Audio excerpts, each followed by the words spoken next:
Rinchall here, and let's go back on these shelves and take a look at this second row.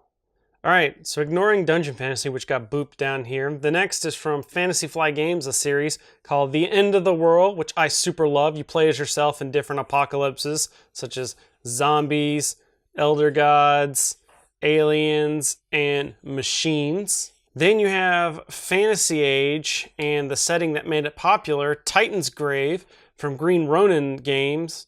Green Ronin and Will Wheaton partnered together to make this Titan's Grave setting, which is all based on the Fantasy Age rules. Next, we got Fate. A lot of Fate stuff here, like Fate Accelerated, which is like a condensed, like 5-minute version of Fate to get you started. Then there's the huge Fate core book. Then some extra settings, Fate Worlds.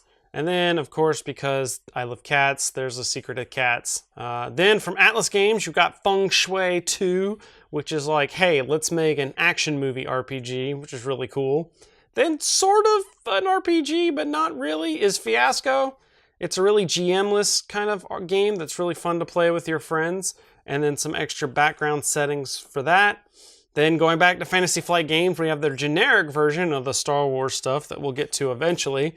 Their generic Genesis game. Lastly, speaking of board games, from Dead of Winter's Jonathan Gilmour, we have Kids on Bikes. Remember that 80s nostalgia thing I was talking about? Yeah, that's what I meant. And then, because this next shelf is kind of not a lot to it, I've got The Legend of the Five Rings beginner box for their new role-playing game. I love the L5R setting, and this new series takes and meshes the Genesis system with the L5R setting really, really well. So there you go. That's the first bit of my second row of games. Have you played any of these games? Let me know down in the comments below, and make sure you follow me on all the different social media channels. Check out the Boards and Swords podcast for all sorts of jokes and hilarity. And until next time, may all your hits be crits.